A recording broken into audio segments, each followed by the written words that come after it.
Hey gamers, Steve from the corner, and they just announced the nominees for the Game Awards are going to be revealed on Monday morning. Now, right now I'm just on my way out. I thought, hey, let's record some predictions. Me and my friends, we love watching the Game Awards, like every year. For the announcements, for the nominees themselves. It's Jeff might oversell it a little bit, but it is the biggest night in gaming, if you really think about it. It's a fun show. It's a fun show nonetheless. So I thought, hey, why not? I don't need to do a big predictions discussion or something crazy. I got some thoughts. I got some expectations, some guesses. Why not throw out the predictions for the nominees and for the announcements? We're just right here, right now. Maybe short, 10-20 minute video, however long it takes me to get to my destination. Because I'm out right now. I'm just running a few errands. So I thought, hey, why not? Let's just do it in the meantime. So nominees, right? There's a lot. This is a big year for games. Another reason I really want to do this. There's a lot of games, a lot of great games that came out this year. Some greatest games of all time games, right? And I haven't gone around to a lot of them, unfortunately. I think based on my predictions, I've played 2 of the GOTY nominees, and I'm probably gonna play a third one by the time the actual show happens. But at the moment, I'm not super caught up on the games of the year, so to speak. But I think I know enough to be able to predict what I think they're going to go with. Let's just, get that right out of the way. Game of the Year. Who is getting nominated? What are the 6 nominees for Game of the Year? Zelda is such a guarantee. I don't even need to, I don't even think I need to say it. Zelda 100% Tears of the Kingdom is going to be there. Aside from that, though, it's there's a lot of games. Okay, other guarantee. The only other guarantee, honestly, I can really think of is Baldur's Gate 3 and Spider-Man 2. Those 3 guaranteed 100% gonna be nominees for Game of the Year. Spider-Man 2 is definitely not winning it. Honestly, for me, it's a toss-up between Baldur's Gate and Zelda on which is gonna win it. Zelda might, do better thanks to it's just easier, accessible, it's a more accessible game than Baldur's Gate, which is some ridiculous tabletop RPG kind of game. And I haven't played it. No shade to it. It's probably amazing. It's probably just not my kind of game, so I can't really, so I don't know. It seems not my kind of game, but it's I think there's a lot of people who probably also feel the same way. I know I have everybody I know, with 1 or 2 exceptions, and those are people who really want to try the game, are I don't know if this is my kind of game. And I have a pretty varied group of friends with gaming tastes. So, I think it might just genuinely be that the games are less open to non-fans of those kind of titles. But, look at what else, though? What else aside from that? Mario Wonder, that's at the moment, I gotta really think about it a little bit more, but at the moment, that is my probably Game of the Year. It's just hard for me to imagine, because this is a year where so many big games, when I say big, I mean this is a big game, this is a crazy game, kind of games came out. And why would they drop something like this? Why would they put a 2D platformer for a Game of the Year nomination? Now it's Mario, and it is 10 out of 10 for most outlets. It's a very, very good video game. But I feel there's a chance that Jeff decides to just to rob it, or not. Well, it's not Jeff who decides it, but I feel there's a chance that they're gonna try. The outlets are gonna maybe rob it, and the board members who vote on this stuff are gonna rob it and not give it the respect that I think it deserves. I mean, it should be there, but there's a chance that it could not be there. Other easy candidates, Alan Wake 2, that one's a lot of 10s from that game when it dropped just the other week. Starfield was a big one as well, but I'm not sure. I feel that one's gotten more of a mixed reception. Oh, Resident Evil 4, how can I forget? That one's another easy guarantee. Those 4 guarantees right there. FF16 was another big one. I'm not sure if that'll make it or not, honestly. That one, everyone was saying was really, really good. But you know what? This isn't. I'm gonna put my foot down, right? I'm gonna say Tears of the Kingdom. Wonder. I'm gonna say Wonder makes it. Screw it, Wonder. I think biases are gonna be shredded. This game is too good to pass up for GOTY nominee. Resident Evil 4. Baldur's Gate 3. I almost forgot about that one. Spider-Man 2, and then the final one, the final game. This one. Trying to think. Should it be? I'm gonna say Alan Wake 2, recency bias. Also, I don't know if it was as good as FF16. Watch it be Starfield. I was so dead set that Starfield was going to get the nomination, but now I don't know. Everybody's acting like the game wasn't very good now, so I have no idea. Other categories of note. Best score is one where my picks for best score never line up with what they pick. They usually just pick mostly GOTY nominees, and maybe they'll listen to whichever fan base was the loudest. My personal, if it was up to me, and I was like, best game score of the year, I'd probably say Mario RPG Remake. I don't know if that counts since it's all just arrangements of old music, but the soundtrack, like, I haven't even played the game yet, but I know the original soundtrack is incredible, and every snippet I've heard of the remake soundtrack is just as, like, oh my god, it's amazing. That's my pick for best soundtrack of the year, if you had to ask me, and I haven't even, like, heard all of it, but I just know it's that good stuff. Yoko never misses. Alright, best Mario RPG soundtrack, I'm gonna say that. No matter our original or remake, there's just so much quality in that OST. But what probably actually will get nominated? Most likely, like, a lot of the GOTY nominees. I shouldn't even know which GOTY nominees really have, like, a score worth talking about. Last year, Xenoblade 3 won it, which was actually, like, a good win, good dub. I'm trying to think of good scores this year, because it's kind of hard. I don't know, honestly. It's kind of, I feel like there's some indie game I'm forgetting about that, like a really, really good soundtrack. But for me personally, Mario RPG Remake, I really hope that's the one that gets the nomination, but we'll have to wait and see. Other ones, you know, I mean, okay, we're a Nintendo channel. We cover Nintendo stuff for the most part. You know, I've branded myself as a gaming channel, but really it's mostly Nintendo. So who's going to win Best Family Game? And will it be all Nintendo games? Probably, I think maybe like, yeah, probably just all Nintendo games, I'm gonna be honest. Sonic Superstars ain't making it for shit. That game fucking stunk! Y'all are stupid for calling me dumb in the comic. Bad gameplay? That game was so bad, the game was shit. The game was terrible. That category will probably just be the Nintendo stuff, and Wonder will win it because Wonder is up for Game of the Year. Simple as that.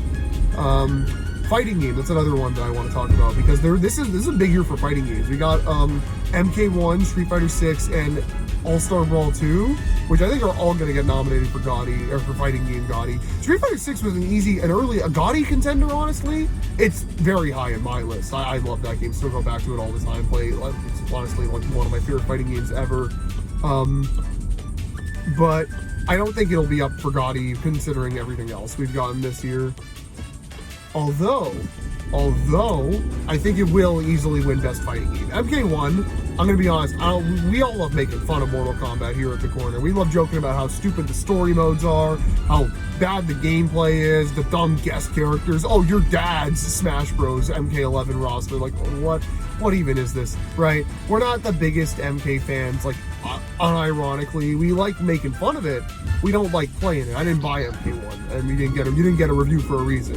So that one, but I genuinely just don't think it's as solid an experience as Street Fighter 6. Street Fighter 6 has all of this content. It's a full game that is also a really, really good fighting game. And there's Nick All-Star Brawl 2 as well, but like, come on, guys. Nick All-Star Brawl 2 ain't winning against one of the best Street Fighters ever made. It's not happening. I heard IGN liked it. The Switch port's terrible, apparently, though, so a lot of people who will play the game will, which is going to be on Switch. Sorry, you make a Smash-like, it's going to come to Switch, and it's not going to run well, people aren't going to buy it. Unfortunate. Yeah, I'm trying to think any other categories. Indie game is one. It depends on the year, right? If I'm not like playing a bunch of old stuff and a bunch of AAA stuff, right? Like I'll dive into a few indies. But this year I missed quite a bit of them. Most of the indies I reviewed on the channel came out years ago. I mean, the Frogspin came out in 2022. And I think so did Smile For Me on Switch, at least. It came out last year. Or in April. No, it came out in April. Still, though. I can't think of too many big indie. I guess, people were saying Baldur's Gate 3 is an indie? That doesn't sound right. I don't know about that. I don't know if that really counts or not. Last year, Stray was an indie. I'm not sure. I don't know anything about Baldur's Gate. I'm going to be honest. I just heard everybody talking about it, and I saw, like, one video on it from my friend. So, not the biggest Baldur's Gate kind of person. I really wish I had the face cam working. Off topic, I really wish I could have gotten the face cam working, because I had the phone propped up. It looked kind of funny, but now it's just like that. Like, look, I'm going to put it up for a second now because I'm stopped. Like, hello, it's me, right? I'm going to put it back down, though, because I got to drive, and I can't hold it like that the whole time while I'm driving. So I don't know, I wish it worked, but whatever. You know, now I think it's a good segue though. That those pretty much all the categories I wanted to touch upon. I mean, I guess art direction. I don't know, is it Mario probably? Like, I don't know who's gonna win art direction, man. Like, a lot of these categories ends up being, I think, of a game that I would think should win that, and it doesn't. Oh, Bomb Rush! How can I forget about Bomb Rush? That's getting nominated for Best Indie. That's getting nominated for Best Art Direction. I should have played that game back in the summer. I don't know why I missed out on it. That was a mistake on my part. Best multiplayer. That's a thing that they do. I forgot about that. That's gonna be what came out this year that has good multiplayer. It's not a fighting game because they don't count those. I don't know. Yeah, I don't know. Best ongoing, it's usually going to be the same crap. Genshin, Fortnite, you know, whatever, all that stuff. I saw some stupid Twitter, more Sonic hate, but I saw some stupid Twitter post where somebody was making a mock-up of Sonic Frontiers winning best ongoing. Like, huh? I get their qualifications for ongoing don't really make that much sense, but like, come on, guys. Stop kidding yourself. Get your minds out of here. I know they keep showering you in mediocrity lately, but like, it's not. You guys aren't tough shit. Sorry, I don't know what to say. Okay, well, enough Sonic hate. Well, what other categories?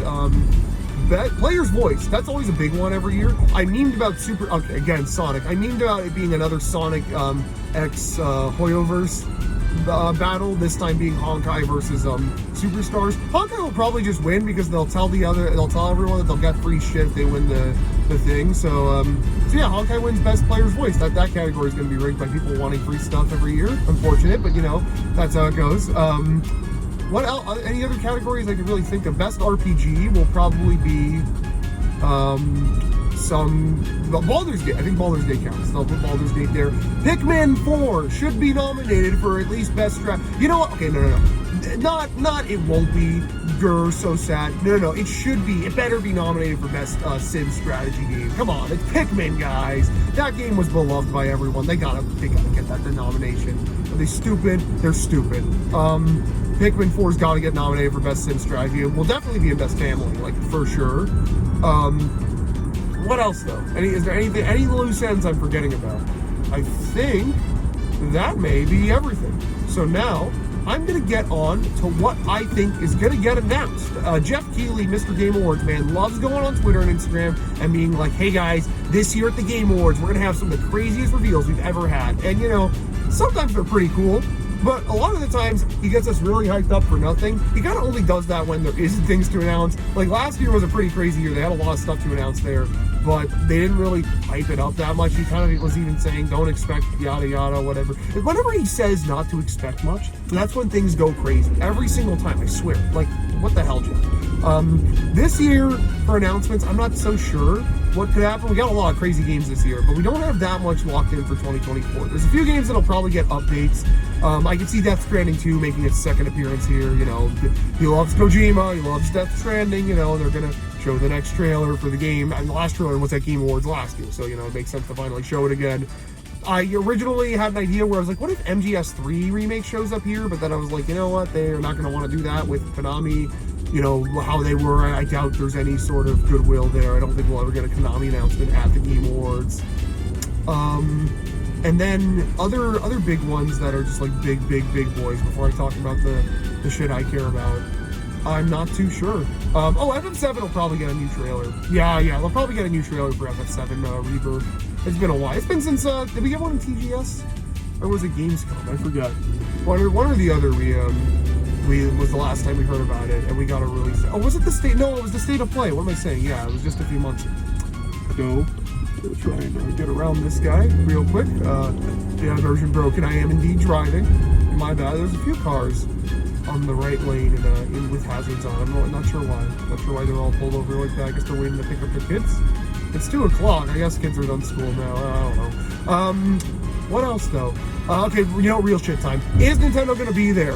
Nintendo at Game Awards is such a funny thing because everybody always wants Nintendo to be there, but they never are. Which, you know, it's unfortunate, but I get why. You know, it doesn't really fit with their marketing. They don't like to talk about stuff for the following year until it is January at least. But you know, sometimes they have announcements there. They've announced Smash characters in the past. Last year even they had the Fire Emblem Engage DLC announced before the game even came out, which was kind of ridiculous. But you know, like, it could be that time. It could be time for something else from them. It could be time for nothing from them. I think there's a good chance we get nothing, considering, okay, the Switch. We had a crazy 2023, especially the second half. They're literally, right now, we are in the midst. WarioWare just came out. We're getting a new Mario Kart DLC, I think tomorrow at the time I'm recording this.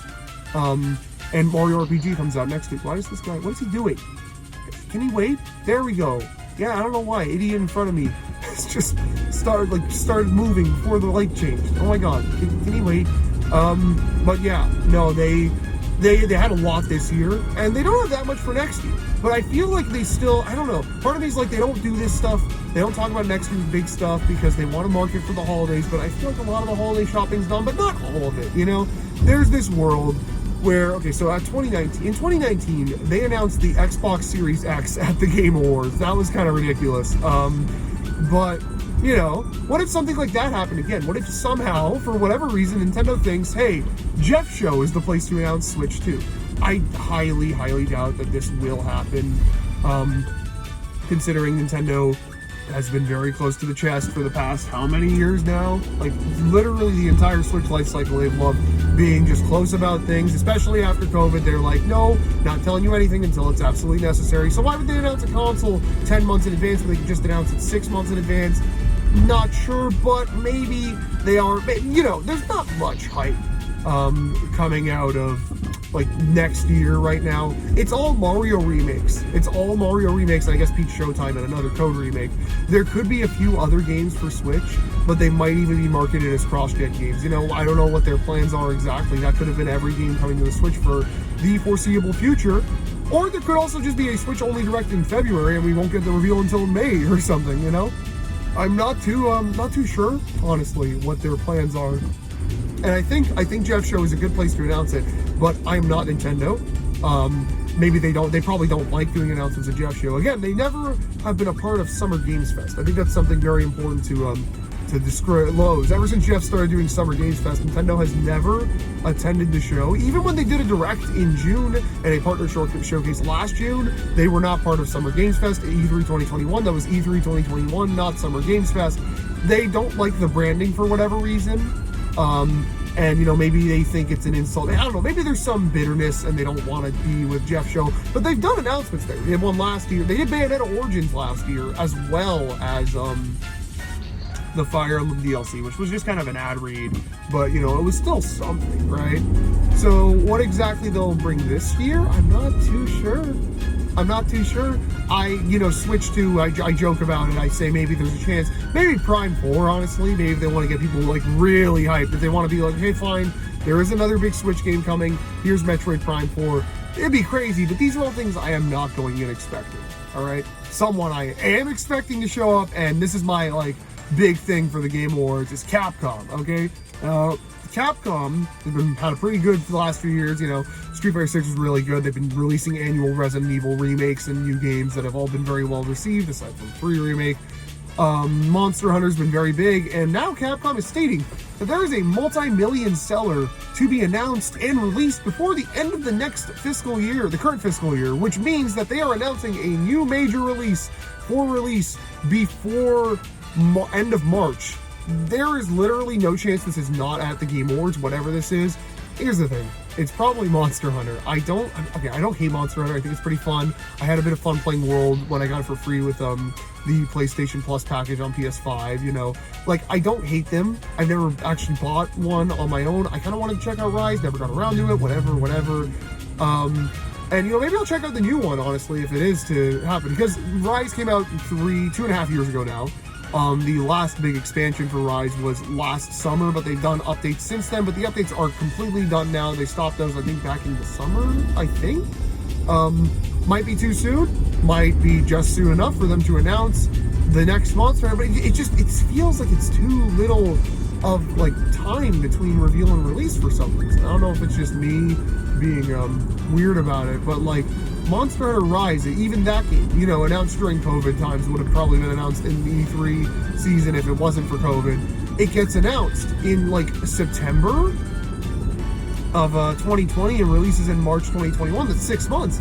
This game will have a 3-month reveal to release cycle, which is I mean, like, the standards keep getting shorter and shorter. We get, ever since, like, I feel like the first time I really was like, damn, big non-Nintendo thing coming out in 4 months. What the hell? Like Mortal Kombat 11, I think, back in 2019. Funnily enough, Game Awards to April release. But I don't know, it seems a bit too big. Now, here's the part when I go into copium.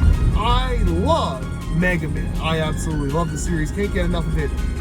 Mega Man there was supposedly some anniversary game slated to come out this year, a bit after Street Fighter 6, back in, it was slated back in 2020, we found out thanks to those Capcom data breaches.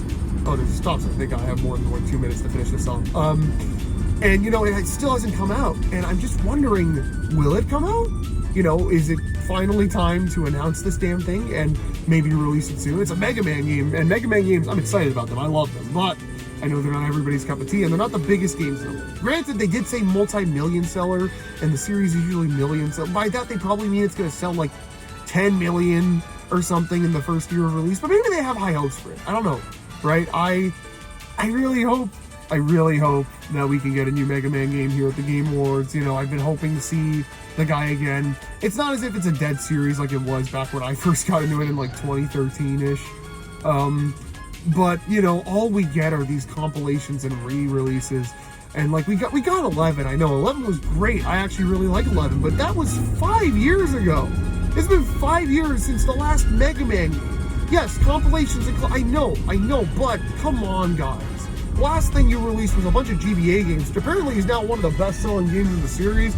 Hopefully it doesn't mean they're going to completely change priorities and not make any traditional platformers anymore. But just like, give me something, man. Even a Legends collection. I'll take a Legends collection. I doubt this is a place for it, but if you're still like, just, we don't want to do a new game, just give me that at least. I want to play those games on like Switch or something. But yeah, that's really about it. I don't think there's much more for me to expect from other devs to announce. Nominee categories, I forgot about that weird best adaptation category from a few years back. That one will go to Last of Us, because it's Last of Us. I mean, like, it's Game Awards and Last of Us. But yeah, that's about it. Be sure to comment if you think I'm wrong. Like and subscribe, and keep yourselves cornered for more videos coming up soon. I know we're going to do reactions to the Game Awards. There will be reactions if there is anything of note that is announced. But yeah, that's going to be it. See you guys on the next one. Later.